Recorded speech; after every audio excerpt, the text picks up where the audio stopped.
So welcome back guys. आज की video होने वाली है बहुत ज़्यादा important because on high demand ये वीडियो मैं ला रहा हूँ कि मेंस में स्पेसिफिकली रीजनिंग सेक्शन को कैसे टारगेट करना है। ऐसे ही आगे 4 वीडियो और आएंगी जिसमें मैं maths, English, GA and computer को टारगेट करूँगा। ठीक है, अब ये वीडियो 3 पार्ट में होगी। Clerical mains, PO mains, then mock में implementation. Because clerk and PO mains के लिए बिल्कुल डिफरेंट अप्रोच होती है, तो उसके लिए आपको अप्रोचर बताऊंगा। एंड यस, ये वीडियो बिल्कुल यूनिक होगी। ऐसी वीडियो आपको पूरे यूट्यूब पर कहीं नहीं मिलेगी। एंड जो पॉइंट्स मैं आपको बताऊंगा वो for sure guaranteed value addition करेंगे आपकी प्रिपरेशन में। ऐसी वीडियो आपको पेड में भी कहीं नहीं कोई नहीं देगा, ये मैं मतलब बोल सकता हूँ। सो वीडियो शुरू करने से पहले एक बहुत इंपॉर्टेंट डाउट है कि हम मॉक कहाँ से अटेम्प्ट करें, कौन सा मॉक बेस्ट है मेंस के लिए। And yes, so I would recommend smart Keeda. Yes, this is for me, for mains this is the best. And yes, अब तो पहले इनका मुझे इंटरफेस बिल्कुल नहीं पसंद था, तो बट अब इनका इंटरफेस भी अच्छा हो गया है। एंड यस, इसमें आपको सारा कुछ मिल जाएगा। And yes, if you are जो फ्री भी आपको लगाना है तो फ्री भी आप ये सारे मॉक्स लगा सकते हो। ओके, बहुत सारे फ्री मॉक्स भी अवेलेबल हैं। And yes, for mock drill तो ये इससे बेटर तो आई थिंक कुछ है ही नहीं।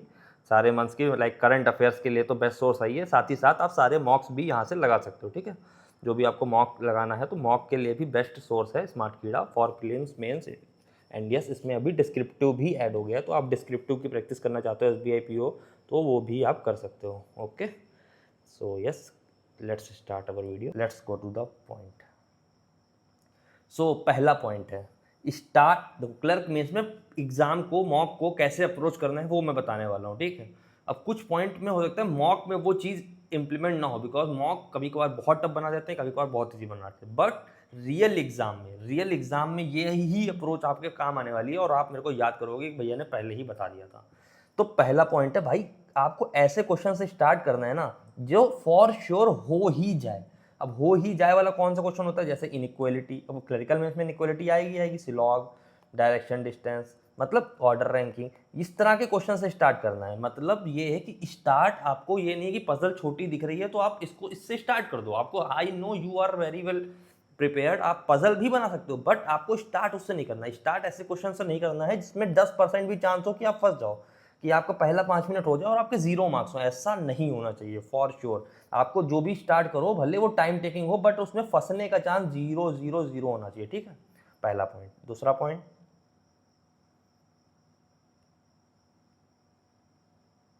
दूसरा पॉइंट, जो सिंगल क्वेश्चन होते हैं, लाइक सिंगल क्वेश्चन में आपका वर्ड मेकिंग आ जाता है, आपका डायरेक्शन डिस्टेंस, कभी कभार एक सिंगल क्वेश्चन आ जाता है, सिंगल ब्लड रिलेशन आ जाता है, डाटा सफिशिएंसी आ जाता है, ऑर्डर रैंकिंग के 3 क्वेश्चन आ जाते हैं। मतलब नॉर्मली जो सिंगल क्वेश्चन होते हैं उनको आपको क्या करना है, मार्क फॉर रिव्यू करना है और उनको अटेम्प्ट नहीं करना है। या फिर कभी कभार ऑड वन आउट फाइंड करने को आ जाता है, तो इस तरह के क्वेश्चन को आपको अटेम्प्ट नहीं करना। ऑर्डर रैंकिंग को हटा दो, उसमें उसमें मत इंक्लूड करो। जो भी सिंगल क्वेश्चन है वो आपको लास्ट के लिए बचा के रखने, बिकॉज लास्ट में लेट से आपके पास 3 मिनट बचे हैं तो आप उसमें पजल नहीं टारगेट कर पाओगे। ठीक है, तो आपको चाहिए होगा कुछ ऐसे सिंगल क्वेश्चन जो आप में लास्ट में टारगेट कर पाओ, तो तब आप ये अटेम्प्ट करोगे। उस समय अगर आप अटेम्प्ट करोगे तो अपना टाइम वेस्ट करोगे, बिकॉज बन तो जाएगा ही ये क्वेश्चन, बट लास्ट में बनाना। इसको स्टार्टिंग में देख के, और यस, इसको ध्यान रख के मार्क फॉर रिव्यू जरूर कर लेना कि लास्ट में तुमको फाइंड ना करना पड़े।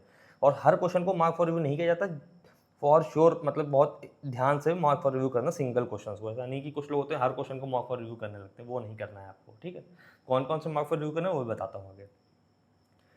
अब रीजनिंग में क्रिटिकल रीजनिंग आएगी। अब क्रिटिकल रीजनिंग क्लरिकल मेंस में आपको नहीं करनी है, स्टार्टिंग में आपको क्या करना है, उसको मार्क फॉर रिव्यू कर लेना है।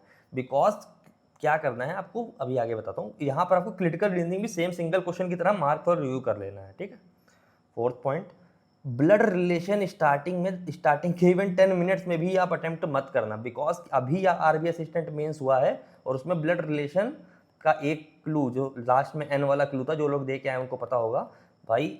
मतलब या तो रॉन्ग कह लो, या तो मतलब कहाँ से दुनिया भर से लोग 2 2 3 3 बार बनाए हैं एंड टाइम वेस्ट करे हैं। सो आपको गलत क्वेश्चन, मैंने पहले ही बता दिया था, ब्लड रिलेशन गलत आती है। सो यस, आपको स्टार्टिंग अटेम्प्ट करना है और इस सीक्वेंस में अटेम्प्ट करना है। पहले आपको order ranking, then direction distance, then blood relation, then data sufficiency. But data sufficiency में एक बहुत इंपॉर्टेंट पॉइंट देता हूँ कि अगर इसमें चाइनीज कोडिंग वाली डाटा सफिशिएंसी आ जाए, ठीक है, चाइनीज़ कोडिंग वाली, तो वो आप तुरंत कर लेना, बिकॉज वो मुश्किल से मुश्किल 10 सेकंड लगेगा। 10 सेकंड में आपको पता चल जाता है इसका कोड मतलब कौन सा आंसर से स्टेटमेंट से पता चलेगा। तो यस, एक वो क्वेश्चन बोला तुरंत कर सकते हो आप लोग, ठीक है। इस सीक्वेंस को याद रखना, ठीक है, बहुत इंपॉर्टेंट सीक्वेंस है। फिर prioritise puzzle sitting arrangement over others. अब यहाँ पर आपको बहुत इंपॉर्टेंट है कि भाई पजल्स आपको लगभग सारी ही कर देनी है। वहाँ पर पजल्स वहाँ पर अटेम्प्टेबल आती हैं, डुएबल आती हैं, ठीक है। क्लरिकल मेंस में बता रहा हूँ, और क्लरिकल मेंस में रीजनिंग का बहुत बड़ा रोल है आपके फाइनल सिलेक्शन में। You have to perform exceptional, आपको एवरेज नहीं परफॉर्म करना है इसमें।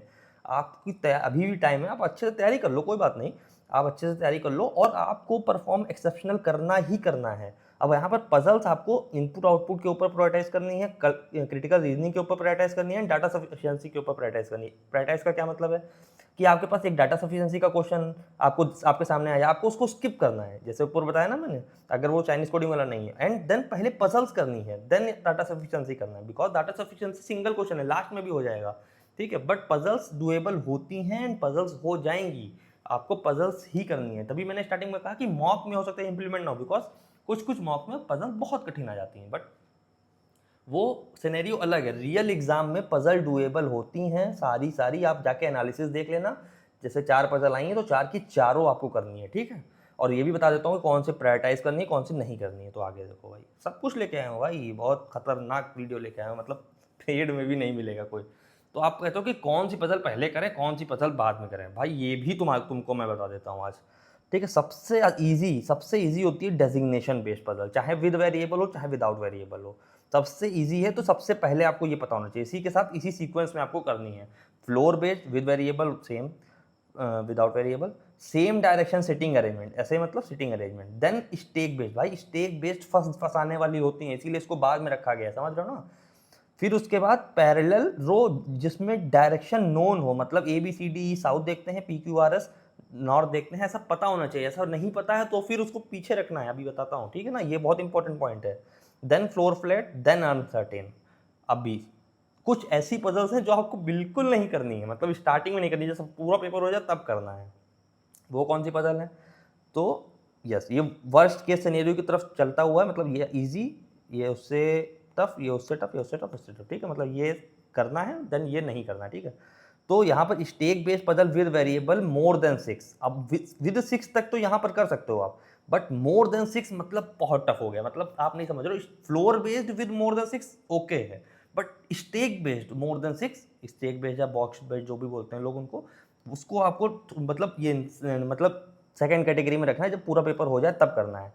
अनसर्टेन विद वेरिएबल, अनसर्टेन के साथ वेरिएबल, ये uncertain both north south direction. Uncertain में एक और खासियत होती है, आप ये भी बहुत ध्यान से देखना मेंस देते वक्त, कि 3 ही क्वेश्चन तो नहीं है, या 3 क्वेश्चन अगर है तो वर्थ इट है करना कि नहीं है, ठीक है। अनसर्टेन विद वेरिएबल 3 क्वेश्चन थोड़ा ना करने लगेंगे। देन सबसे इंपॉर्टेंट भाई ये वाला चीज, मतलब बहुत ध्यान से उठाना इसको, वरना पेपर बर्बाद होने से तुमको शायद ही कोई बचा पाएगा, ठीक है। ये वाली चीज़ बिल्कुल ध्यान रखना, sitting arrangement with blood relation वाली, वो मत करना, लास्ट में करना बिल्कुल, ठीक है। Now coming to last point, जो कि सबसे इंपॉर्टेंट है, कौन सा करना कौन सा नहीं करना। इसका सीधा आंसर ये है कि भाई शॉर्ट क्लू वाले पहले करना है, लॉन्ग क्लू वाले बाद में करना है, सीधी सी बात है। शॉर्ट क्लू है तो जाहिर सी बात है इजी टू अरेंज है। लॉन्ग क्लू में कभी कभार क्या होता है कि बिल्कुल कनेक्टेड क्लू आ जाते हैं, तो बिल्कुल बनती चली जाती है, ऐसा नहीं कि लॉन्ग क्लू नहीं करना है, बट शॉर्ट क्लू को प्रायोरिटाइज करना है उसके ऊपर। सो आई होप यहाँ तक क्लरिकल मेंस क्लियर होगा। Now coming to PO mains. So yes, PO mains की एक बहुत इंपॉर्टेंट पॉइंट है, पीओ मेंस का बहुत इंपॉर्टेंट पॉइंट है कि आपको गो थ्रो करना है पूरा पेपर, चाहे इसके लिए आपको पहले 4 मिनट वेस्ट हो जाए।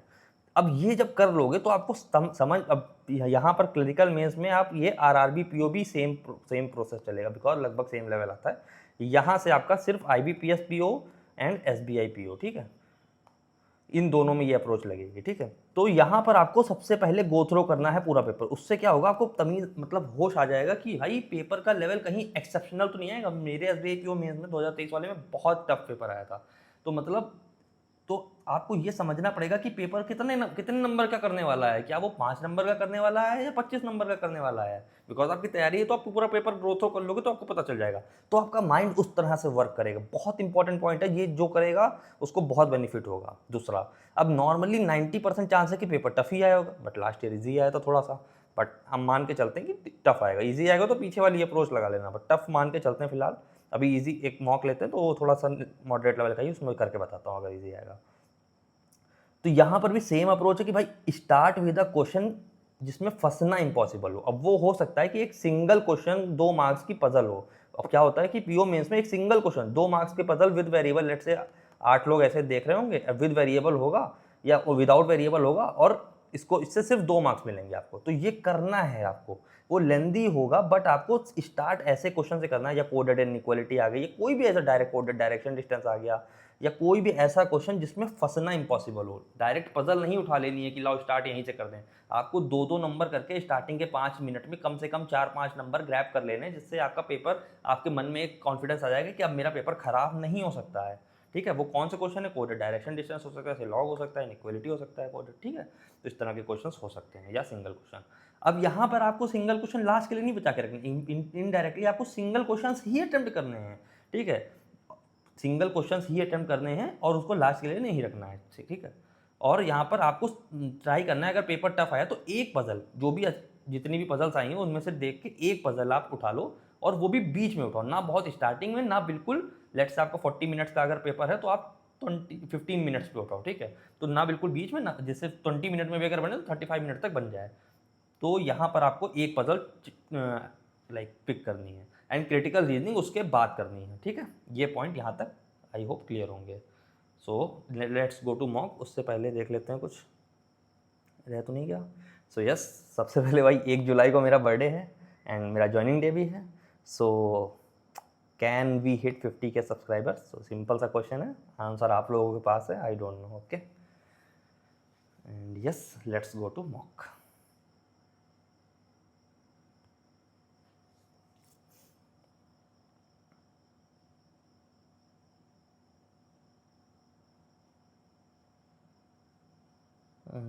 SBI PO मीन्स मॉकुल Jasim Singh resume test. Okay, मैंने देख लिया है, कोई बात नहीं। सो यस, पहला एक क्वेश्चन आता है मेरे पास जिसमें ये कुछ दिया हुआ है, उसके बाद कंडीशन दी हैं कि 2 डाइस लेके जा रहे हैं, उसमें 2 डाइस, मतलब मैं समझने के आपको बता रहा हूँ कैसे समझना है कि ये क्या क्वेश्चन क्या कह रहा है, बिकॉज ये समझना बहुत ज़रूरी है कि क्वेश्चन कह क्या रहा है। ठीक है, सो यहाँ पर 1-2 डाइस फेंके जा रहे हैं, अगर दोनों पर इवन आएगा तो ए से सी को ट्रांसफर कर दिए जाएंगे, इसमें से कुछ नंबर्स, दोनों में ऑड आएगा तो ये लेंदी लग रहा है। देखो न्यू टाइप भी है, तो न्यू टाइप तो हम बिल्कुल नहीं छोड़ेंगे, देख लिया मैंने 1 से 5। छठे क्वेश्चन पे चले जाते हैं, 5वां देख लेंगे। 5 ही क्वेश्चन है तो नहीं, 4 ही क्वेश्चन थे, 5वां क्वेश्चन कुछ और था। यहाँ पर क्या है, क्रिटिकल रीजनिंग का क्वेश्चन है, तो मैं मार्क फॉर रिव्यू कर लूँगा। देन एक क्वेश्चन आया जिसमें नॉर्मली एक सिलॉग का क्वेश्चन है, आपको देखने में कुछ और लग रहा होगा बट सिंपल सिलॉग का क्वेश्चन है, तो ये मैं सबसे पहले तुरंत कर लूँगा। ठीक है, तुरंत कर लूँगा और मेरे को 1.5 नंबर मिल जाएंगे। ये 40 SBI PO मेंस का मौका है। ठीक है, 40 क्वेश्चन 60 मार्क्स के होते हैं, 1.5 नंबर मिल गए, कॉन्फिडेंस आ गया थोड़ा सा, अच्छा चल शुरू हो गया। अब ये एक और पजल आई जिसमें 20 लोग हैं, अनसर्टेन नंबर है, 20 लोग मैक्सिमम है, और नॉर्थ साउथ भी देख रहे हैं, विद वेरिएबल है। तो भाई ये फिलहाल मैं तो बिल्कुल नहीं करूँगा, देखूंगा इसमें 3 क्वेश्चन है, कितने क्वेश्चन है, तो पूरे 5 क्वेश्चन है। आगे बढ़ते हैं। यस, एक कोडेड, देखो मैंने अभी बोला था कोडेड आया है, सॉरी कोड क्या बोल रहा हूँ, डायरेक्शन डिस्टेंस आया है, क्या दिमाग लिया मेरा, लग रहा है रात के 2 बज रहे हैं ना। ये आया है, क्या आया है यार, इसका क्या नाम है भाई, डाटा सफिशिएंसी आया है, और विद चाइनीज़ कोडिंग वाला, तो इसको हम तुरंत कर लेंगे, इसमें तुरंत पता चल जाएगा कि डर्टी का कोड किससे है, तुरंत ये भी कर लेंगे, 3 नंबर मिल गए। ये वाले क्वेश्चन आपको करने हैं। अब ये डायरेक्शन डिस्टेंस हम क्या करेंगे, मार्क फॉर रिव्यू कर लेंगे। ये एक और क्वेश्चन है जो कि छोटा क्या है, छोटा क्रिटिकल रीजनिंग है, इसको भी मार्क फॉर रिव्यू कर लेंगे। फिर एक और डायरेक्शन डिस्टेंस है, इसको भी मार्क फॉर रिव्यू कर लेंगे। अब देखा तुमने, पीछे 3-4 क्वेश्चन मुझे मिल गए हैं, मुझे कॉन्फिडेंस आ गया, मेरे 10 नंबर ऑलमोस्ट आने वाले हैं। अब ये एक और क्वेश्चन आया जिसमें 8 लोग हैं, इनसाइड देख रहे हैं, और एक ही सिंगल क्वेश्चन है, आगे देखो कुछ भी नहीं है, ये भी करना है। लोग क्या करेंगे, 1.5 नंबर के लिए, इतना बड़ा क्वेश्चन, इतना बड़ा नहीं है भाई, 1.5 मिनट लगेगा मुश्किल इसको बनाने में। और यस, आपको कॉन्फिडेंस देगा जब आप पहले 10 मिनट में ही 10 नंबर स्कोर कर लोगे। आपको समझ नहीं आ रहा है भाई कैसे मॉक अटेम्प्ट करते हैं, तभी आप लोगों के नंबर नहीं आते हैं, तो ये भी हम कर लेंगे। ठीक है, या फिर हम इसको मार्क फॉर रिव्यू कर लेंगे, आगे पूरा पेपर देखते हैं। अब ये इनपुट आउटपुट आया है, इस पर मैं 1 से 1.5 मिनट दूंगा, अभी नहीं, बाद में आगे इसको, तो पहले अभी मैं पेपर गो थ्रू कर रहा हूँ, तो गो थ्रू कर रहा हूँ, तो इसके बाद मैं इसको आगे बढ़ा दूंगा। ये क्वेश्चन नंबर 18 है, 18 के बाद हम 19, 20 नंबर हमारा एक और वो है, क्या कहते हैं, क्रिटिकल रीजनिंग, ये भी छोटा है, तो इसको भी मार्क फॉर रिव्यू कर लेंगे। अब यहाँ पर हमको दिख रही है 10 फ्लाइट्स क्वेश्चन है, जो कि 4 से 5 बजे के बीच में 5-5 मिनट के इंटरवल पर उड़ रही हैं, तो और ये विद वेरिएबल है। तो ये क्वेश्चन मेरे को थोड़ा सा समझ में आ रहा है, बट इसका क्लू थोड़ा बड़ा है, तो आगे और देखेंगे। ये कौन सा 21 नंबर है, 26 नंबर पर चलते हैं। अब एक और क्या है, क्रिटिकल रीजनिंग का क्वेश्चन है जिसमें 5 वो दिए हैं, प्लस एक नहीं, दो क्वेश्चन है, ठीक है। तो दो क्वेश्चन है, इसको बाद में देखेंगे, लेट्स सी। अब आया भाई ये क्वेश्चन अब मेरे माइंड में आ गया कि बिल्कुल यही वाला करना है हमें, ठीक है, मतलब डायरेक्शन डिस्टेंस विद कोडिंग। तो यस, ये हमें करना है, इसको मार्क फॉर रिव्यू कर लेंगे, और इसमें 1 2 3 क्वेश्चन है, ठीक है। सो यस, एक और क्वेश्चन मार्क फॉर रिव्यू कर लेंगे, एक और सिंगल क्वेश्चन मार्क फॉर, ये वाला सिंगल क्वेश्चन हम लास्ट में करेंगे, अभी नहीं करेंगे, इसको पजल के बाद वाले टाइम में करना है, समझ रहे हो ना। जैसे लेट्स से 10 मिनट्स बचा, उसके बाद 10-15 मिनट्स बचा है, तो उसमें क्रिटिकल रीजनिंग प्लस ये वाले क्वेश्चन करने हैं। तो वो सिंगल क्वेश्चंस जो हमें कॉन्फिडेंस देने वाले हैं, और जो मतलब स्टार्टिंग में बोले मैंने, वो मैं पहले करूंगा। और ये एक और सिंगल क्वेश्चन, 1.5 नंबर और बढ़ गए, ठीक है। अब एक और पजल आती है जिसमें हमें दे रखा है कि कौन नॉर्थ देख रहा है और कौन साउथ देख रहा है, बट इसके साथ पैरेलल रो है 6-6%, 7-7% वाली। प्लस इसके साथ एक वेरिएबल है जिसमें ये नहीं दे रखा है कि वेरिएबल किधर देख रहा है। तो ये दिक्कत की बात है, इसलिए हम इसको फिलहाल नहीं करेंगे। मतलब हो सकता है ये ईजी हो, मैंने अटेम्प्ट नहीं करी है, बट फिलहाल मैं इसको नहीं करूँगा। 35 to 40 और यहाँ पर क्वेश्चन खत्म। 39 ओके, 4 ही क्वेश्चन है, एक और ये क्वेश्चन है, ये भी हम करेंगे, इसको मार्क फॉर रिव्यू कर लेंगे। तो इसमें मैं, मेरे को जो मतलब पजल ठीक लग रही है, मैं स्टार्टिंग में क्या करता, कौन सी पजल बनाता, मैं ये वाली पजल करने का ट्राई करता। अब मैं, अगर मेरे से 4-5 मिनट में नहीं बनती तो फिर मैं ये वाले क्वेश्चन पर चला जाता, अगर ये भी नहीं बनता तो फिर मैं ये वाले क्वेश्चन पर जाता, ठीक है। कुल मिला के मैं 5-5 मिनट पर समझ में आ जाता। अभी इतना देख के नहीं समझ में आता, तो बाद में मेरे को समझ में आ जाता कि मैं ये नहीं, अब मैं टोटल 15 मिनट देता, 15 मिनट में नहीं बनता, तो ओवरऑल मेरे फिर भी, अगर मैं तीनों पजल में से एक भी ना बना पाता, फिर भी मेरे 18 मार्क्स आ जाते फॉर श्योर। मैं 12 क्वेश्चन किसी भी हाल में आराम से कर देता। तो यस, यही था आपका अब मेन पॉइंट है भाई। सॉरी, कहाँ गया भाई, भूल जाना, छोड़ो, नहीं खुलेगा भाई। एक कमेंट कर देना यार। तो देखो, मैं कुछ भी नहीं अर्न करता हूँ यहाँ से, तो यार मेरे को भी मोटिवेशन चाहिए, तुम्हें जैसे मोटिवेशन चाहिए होता है, मुझे भी मोटिवेशन चाहिए। तो यस, आप एक अपना डाउट कमेंट कर सकते हो, या फिर आप एक, मुझे मतलब मोटिवेट करने के लिए, आपको मेरा कंटेंट अच्छा लगा, आपको आपकी मदद हो रही है, तो यार मुझे पता चलना चाहिए ना, एज अ फीडबैक आप दे सकते हो, क्या इंपॉर्टेंट है, क्या इंप्रूवमेंट चाहिए आपको, तो वो मेरे लिए बहुत इंपॉर्टेंट होगा। एंड यस, आपका एक एक देखो, मेरे एक पूरे चैनल पर ऑलमोस्ट सारे कमेंट लाइक्स हैं, सारे कमेंट रीडेड हैं, and I am the sole person who is handling everything in on my social media. तो यस, मैं ही पढ़ता हूँ, मैं ही रिप्लाई देता हूँ। So yes, I want a comment from you and a like, and yes, if we can hit 50k subscribers on 1 July, it will be very I will be very happy. Okay, bye bye, peace.